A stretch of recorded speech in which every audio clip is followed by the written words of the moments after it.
Olá, turma! Hoje vamos para a nossa segunda aula de imunologia e antes de prosseguir a aula, vamos fazer algumas considerações gerais e algumas recordações. Então, o termo imunidade vem do latim immunitas, significa isento de doenças. Então, como a gente aprendeu na aula passada, a imunidade é qualquer reação que o nosso corpo tem para se defender contra algum agente estranho. E quem pode ser esse agente estranho? Então, pode ser um agente biológico, como os vírus, as bactérias, os fungos, um agente químico ou um agente físico, qualquer coisa que seja estranha para o nosso corpo.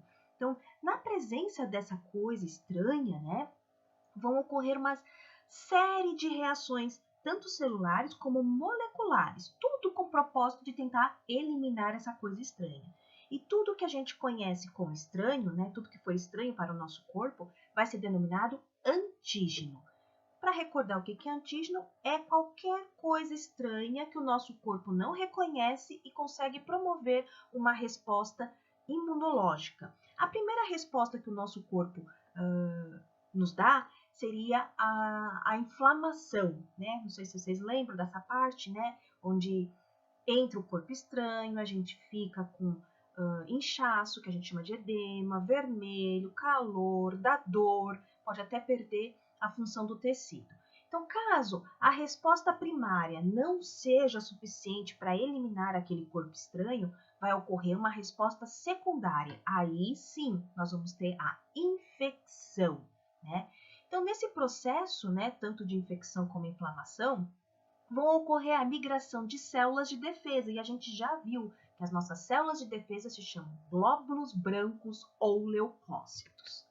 Então, só para recordar o que é anticorpo também, porque antígeno é a coisa estranha, e o anticorpo? O anticorpo é aquela proteína que o nosso corpo produz para tentar combater esse corpo estranho. Então, anticorpo ou imunoglobulina é a mesma coisa, e é essa proteína que é produzida por um leucócito, ou também chamado de glóbulo branco. Nesse caso, a célula específica para a produção de anticorpos se chama linfócito B. Tá? Esse anticorpo vai se ligar especificamente naquele antígeno que lhe deu origem, e aí vai inibindo a ação desse antígeno ou desse corpo estranho no seu organismo.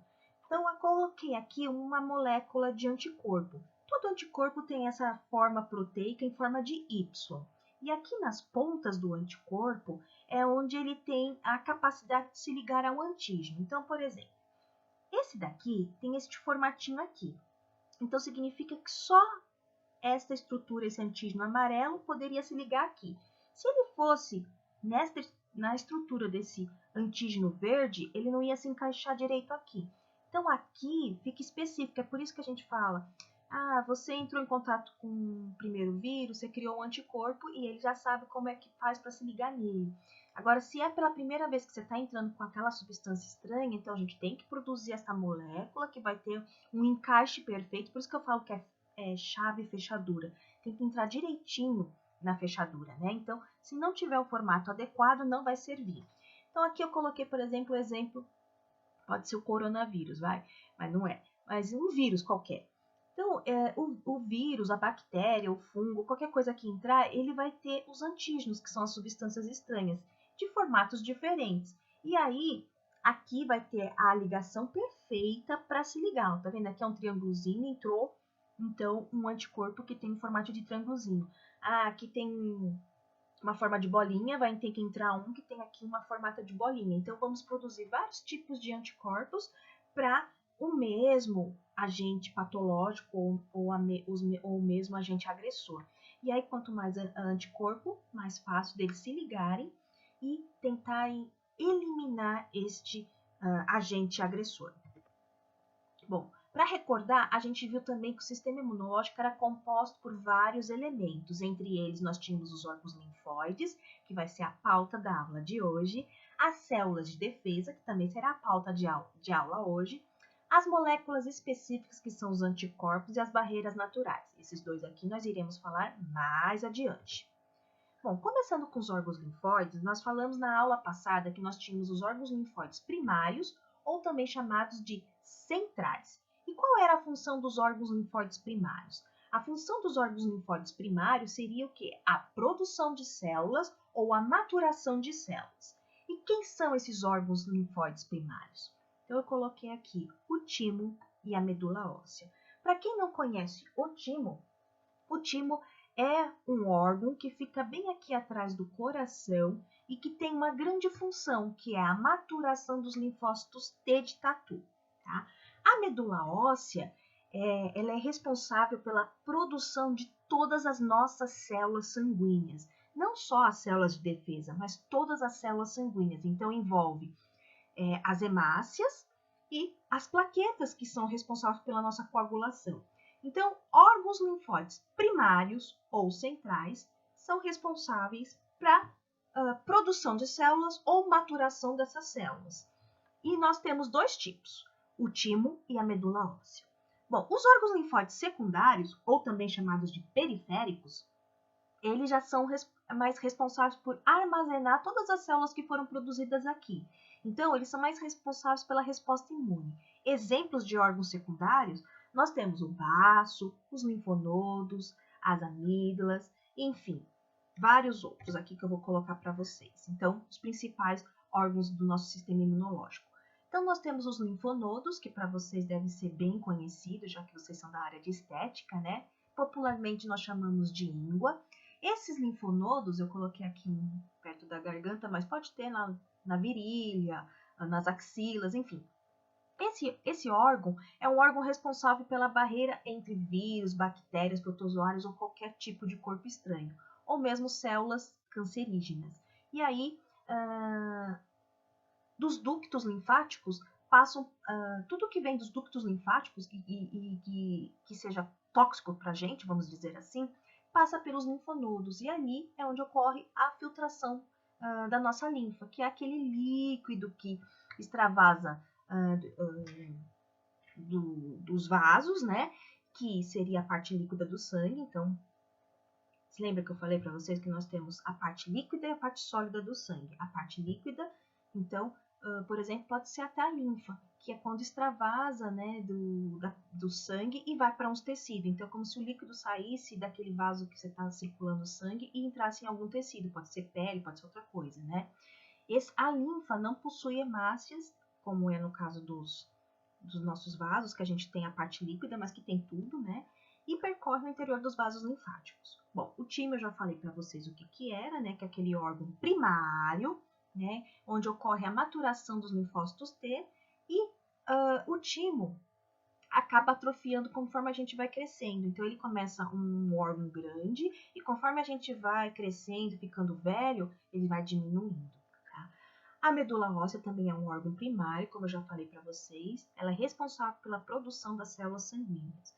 O baço, assim como tonsilas, né, ou assim como linfonodos, ele também é um órgão linfático, só que secundário, que tem a função de quê? De armazenar as células ou mesmo maturar algumas células que não foram maturadas, né?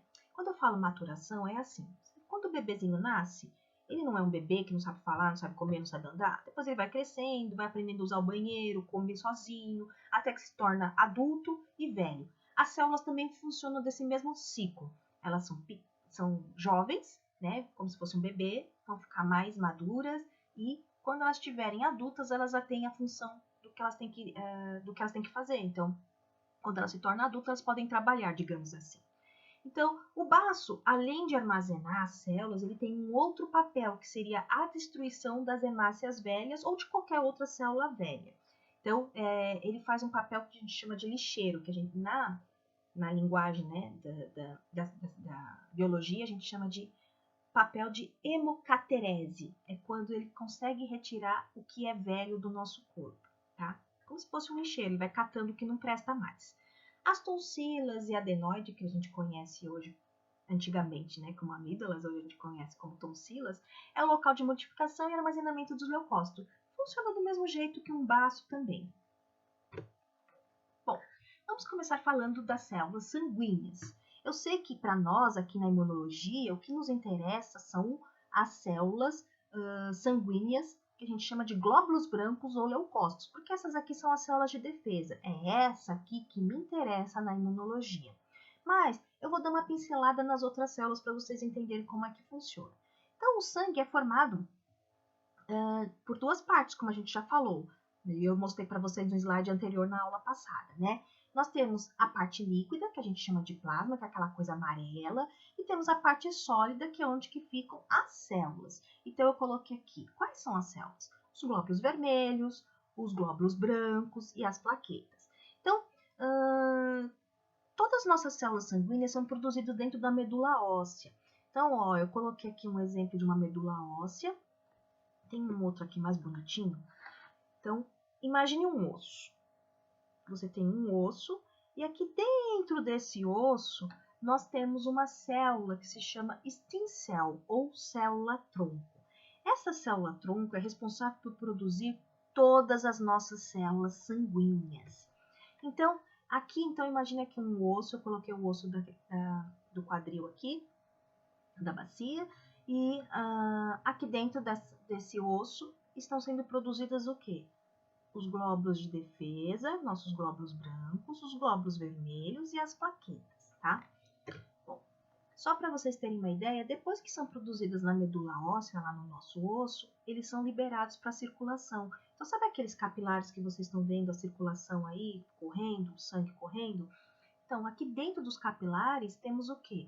Os glóbulos vermelhos, as plaquetas, os glóbulos brancos e a parte líquida do sangue, né? Que a gente não consegue ver separada bonitinha depois que centrifuga, né? Que quando a gente centrifuga a gente consegue ver o vermelho e o amarelo. Mas aqui dentro tá tudo misturado. Então, tanto parte líquida quanto parte sólida tá tudo correndo aqui dentro da nossa veia. Eu vou dar uma pincelada nos glóbulos vermelhos, porque não é o que interessa pra gente, né? Mas os glóbulos vermelhos, eles são responsáveis por quê? Por transporte de oxigênio. É ele que vai fazer os nossos pulmões ou qualquer outro órgão ter oxigênio para poder funcionar. Quando a gente tem uma diminuição dos glóbulos vermelhos, nós vamos ter uma doença que se chama anemia. Viu, teenagers? Vocês que ficam comendo hambúrguer e não produzem sangue, vão ter anemia. Bom, caracterizado então também como essas anemias? Então, quando não tem hemácias circulando no seu sangue, você vai ter falta de oxigênio para todos os tecidos. Então, a pessoa fica cansada, sonolenta, fica pálida, né? Então, as hemácias são muito importantes para fazer. Aqui, aqui é a forma de microscópio, como a gente vê, que a hemácia é bicôncava, né? E aqui é quando a gente faz uma lâmina no laboratório, como a gente enxerga as hemácias, que são essas bolinhas aqui. Bom, as hemácias, elas são anucleadas, tá vendo que ela não tem núcleo, né? E tem esse formato bicôncavo. A coloração sempre pode ser assim, um rosinha, um cinza claro, é sempre clarinha aqui, quando a gente olha no microscópio. As mulheres têm menos hemácias que os homens, mas isso é explicado. A massa muscular da mulher é bem menor, a mulher menstrua todo mês no seu período fértil, então ela sempre tem quantidades menores em relação aos adultos homens, tá?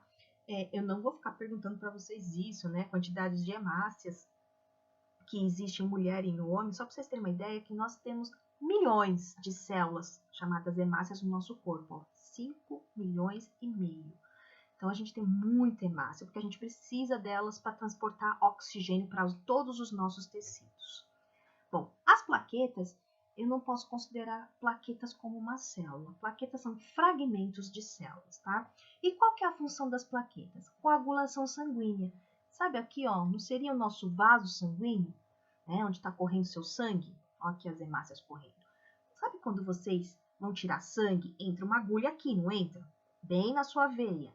Naquele buraquinho que entrou a agulha, você fez um furo no vaso e o sangue vai sair. É assim que você escolhe o sangue. Só que assim que você retirar a agulha ali do vaso, vamos ter esses fragmentos de células que se chamam plaquetas, que irão tentar cobrir aquele buraco que a agulha fez para você. Eu tô falando agulha, mas pode ser um corte, tá? Caiu, machucou, sangrou, qualquer coisa, tá?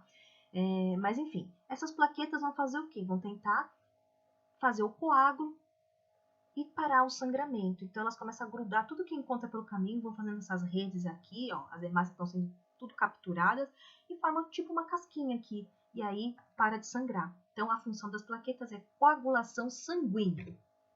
Bom, e o que nos interessa, né? os glóbulos brancos. Células brancas, glóbulos brancos ou leucócitos são tudo a mesma coisa. Em uma função geral de todos eles têm a função de defesa. Então, ele tenta eliminar aquele agente estranho. Tem alguns que são responsáveis pela produção de anticorpo, que a gente já viu sobre o anticorpo, mas vamos falar agora sobre ele, né? Então, os glóbulos brancos podem ser divididos. Os principais, porque eu vou falar dos principais, mas vocês vão ver que existe mais glóbulos brancos. Mas, para mim, o que é mais importante são os neutrófilos, os monócitos, os basófilos, os eosinófilos e os linfócitos, tá? Então, neutrófilos a gente vai falar daqui a pouquinho, mas é a primeira célula de defesa do nosso organismo. Ele tem esse formato aqui, né? Ele pode possuir de 2 dessas bolinhas até 5 dessas bolinhas. Os monócitos também são células de defesa, ele tem esse formato aqui em forma de rim, né? O núcleo dele parece um feijão, um rim. Os basófilos, ele é cheio de grânulos dentro. Tá vendo que esses grânulos são azuis? Cada um desses grânulos aqui tem uma função para defesa. Os eosinófilos também é cheio de grânulos grosseiros, só que cora de cor vermelha, sabe igual a bactéria, gram positivo e gram negativo? Ácido e básico, eles também fazem isso. E quando a gente vê alguma coisa vermelha, assim, a gente fala, eosinófilo. Quando a gente vê uma coisa azul, a gente fala, é basófilo. E esses grãos servem para quê? Para defesa. Eles jogam esses grãos naquele corpo estranho para tentar matar. Bom, e aí tem os linfócitos, que é uma célula que tem um núcleo muito grande. Ó, o núcleo desse é pequenininho, o núcleo desse também é pequeno, mas olha o do linfócito, é bem grande. Bom, de um modo geral, nós temos várias células. E a gente pode dividir essas células em 2 tipos. As que a gente chama de fagócitos. O que significa fagócitos? São aquelas que fagocitam, que conseguem retirar a substância estranha. E a gente vai ver o que é a fagocitose daqui a pouquinho. E temos aquelas que a gente chama de linfócitos. Então, os fagócitos são responsáveis pela defesa, por fagocitar um corpo estranho e por até apresentar esse corpo estranho para um linfócito. O linfócito, nós temos 2 tipos. O linfócito B, que é o que vai fazer o nosso anticorpo, e o linfócito T, que é aquela célula de defesa. Cada um tem uma função específica. Então, por exemplo, a gente vai falar daqui a pouquinho. Os basófilos, eles não têm aqueles grânulos, ó, um monte de grânulos aqui. Esses grânulos são o quê? Histamina e heparina. Heparina é como se fosse um anticoagulante. A histamina, quem é alérgico sabe muito bem o que é. Ela faz vasodilatação, ela causa mais alergia na pessoa, né? Então, esses grânulos que tem aqui dentro, ó, pode ser heparina para coagulação ou histamina, que faz a vasodilatação.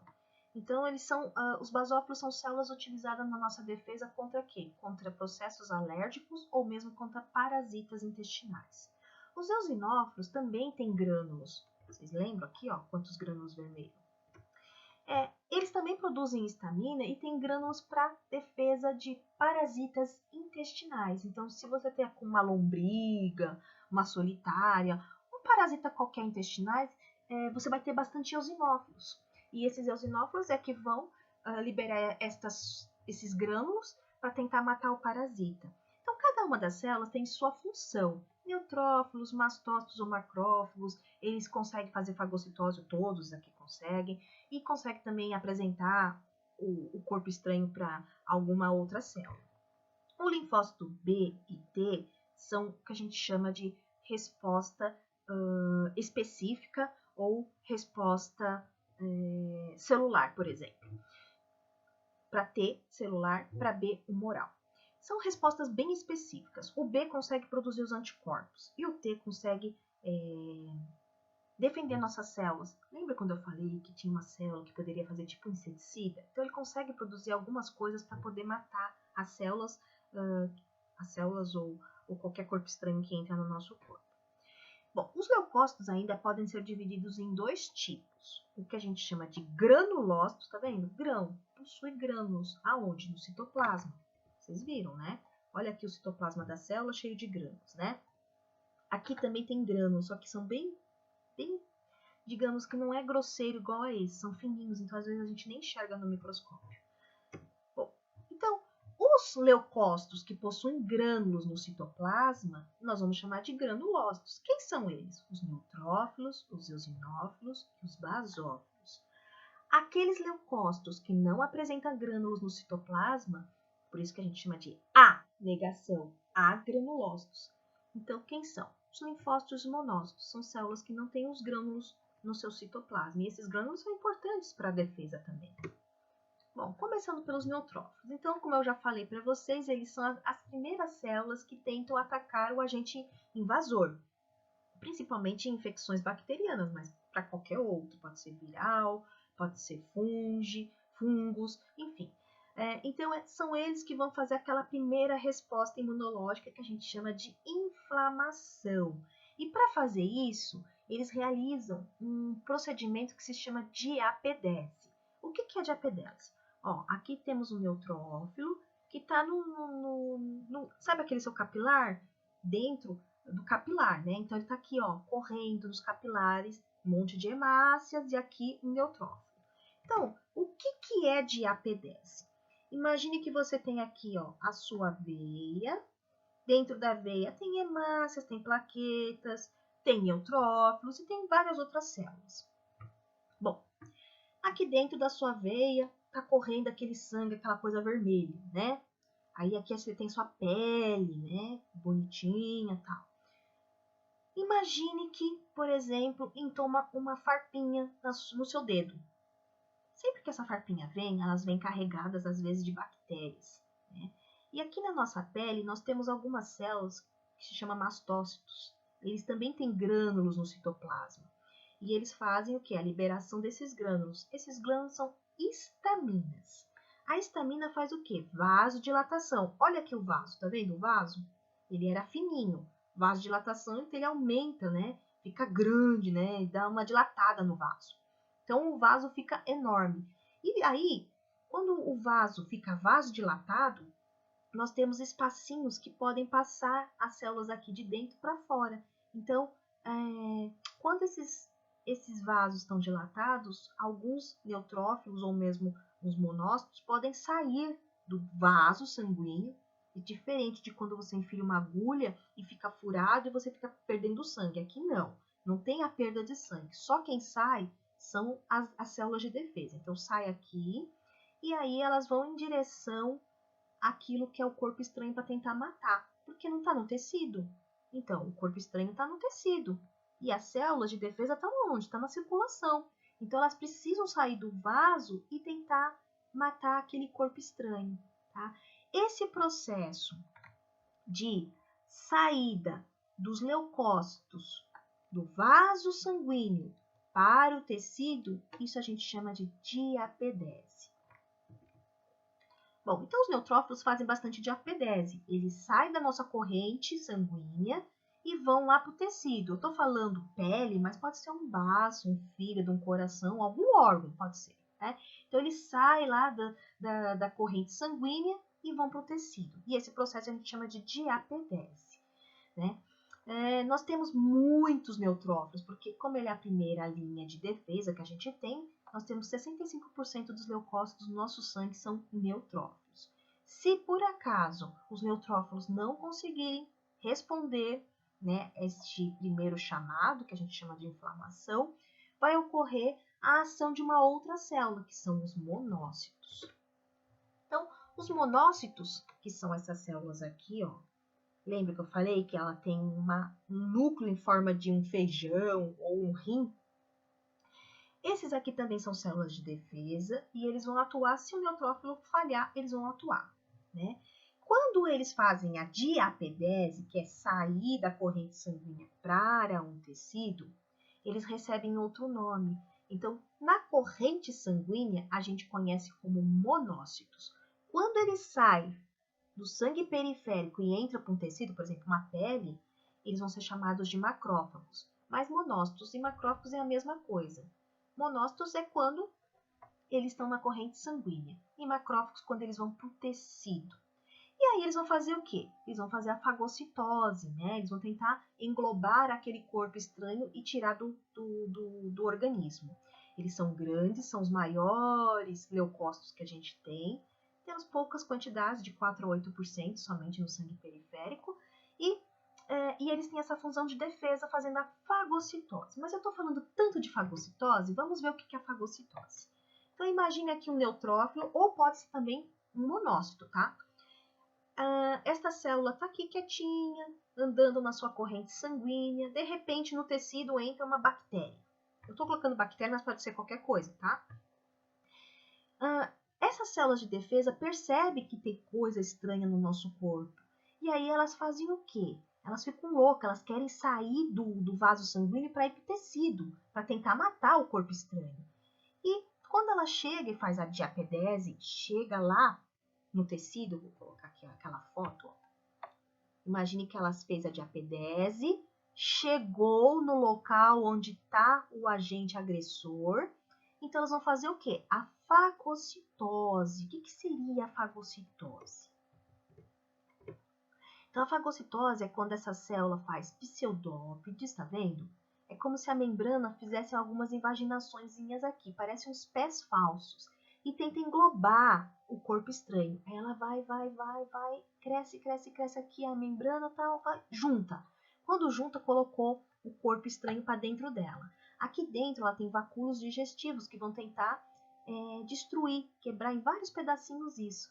Então, isso é a fagocitose, é quando ela fagocita algum corpo estranho. E aí ela consegue tentar digerir, quebrar em 1000 pedacinhos.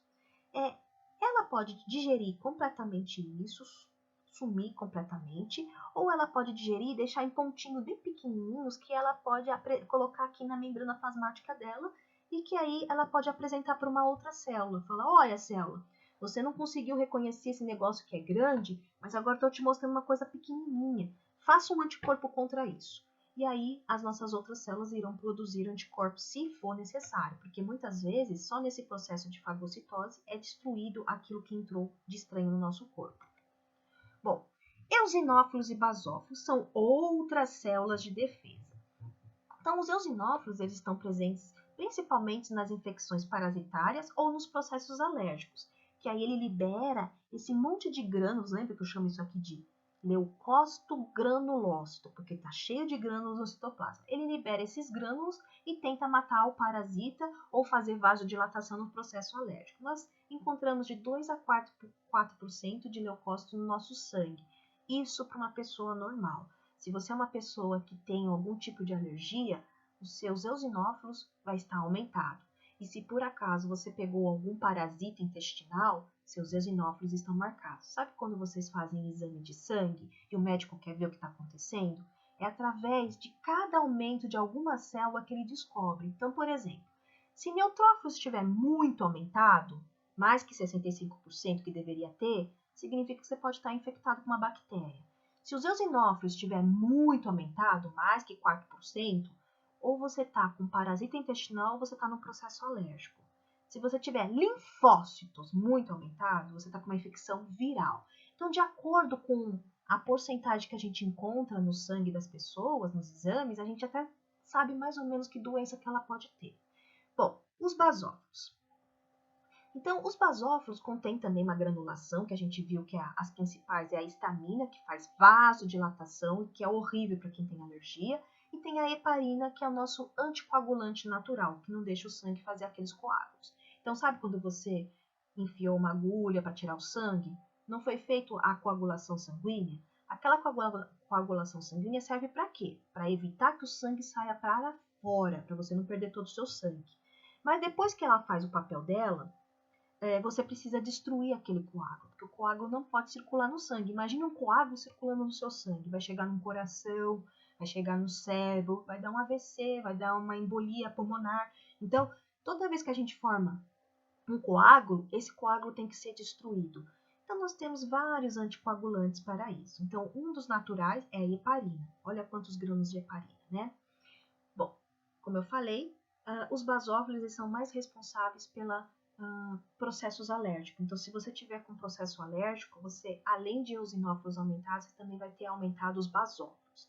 Quase não encontramos os basófilos na circulação do sangue de uma pessoa normal, menor que 1%. Se isso tiver 5%, 10%, você está num processo alérgico com certeza. Bom, os linfócitos. Os linfócitos também são conhecidos como leucócitos agranulócitos, porque não tem grãos no seu citoplasma. Eles são divididos em linfócitos T, B e natural killer. Os linfócitos T, então, são produzidos na medula óssea, como qualquer outro tipo de célula sanguínea, e migram para amadurecer no timo. Então, eles vão para aquele órgão linfóide para poder virar linfócito T, né? Eles atuam diretamente na nossa imunidade celular. Já o linfócito B também é produzido na medula óssea, mas ele não sai da medula óssea, ele fica lá para poder amadurecer. Então, eles são responsáveis pela produção do nosso anticorpo, então é uma resposta humoral. Bom, os linfócitos T, que eu já falei que eles são responsáveis pela resposta celular, eles têm dois tipos. Nós temos o T CD4, também chamado de T auxiliador, ou T-help, como vocês encontram aí em alguns livros. Eles têm a função de liberar citocinas que vão ativar os linfócitos B e os linfócitos CD8 e até mesmo os macrófagos. Eles são auxiliares, eles vão ativar todas as células. Já que não funcionou com neutrófilos, vamos ativando o resto. Bom, os linfócitos T CD8 ou T citotóxico, que é a mesma coisa, eles têm a função de destruir tudo que eles encontram. Então, eles destroem tecidos tumorais, tecidos infectados por qualquer agente, tecidos transplantados. Lembra que eu falo que a gente tem que diminuir a resposta imunológica de uma pessoa que é transplantado? E só fazem isso após a ativação das células auxiliares que vão liberar citocinas para ativar esta célula.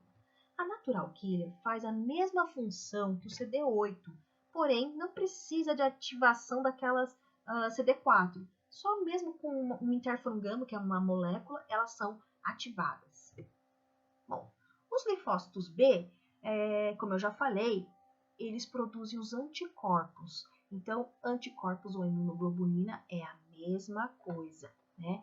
E a gente só produz anticorpo quando a gente é exposto a alguma substância estranha. Por isso que eu falo, gente, a criança caiu, sujou a mão. Não estou falando para ser porquinho, sempre eu falo isso. Tem que ter um meio termo. Mas não tem que ser aquela mãe neurótica que fica lavando, tirando tudo, porque senão eles não produzem os anticorpos. Eles têm que entrar em contato com os antígenos, com as coisas estranhas, para produzir os anticorpos, tá? Entre os anticorpos ou imunoglobulinas, nós temos as principais, que são a IgA, a IgG, a IgM e a IgE. E isso vai ser pauta da nossa próxima aula. Até uma próxima aula, gente!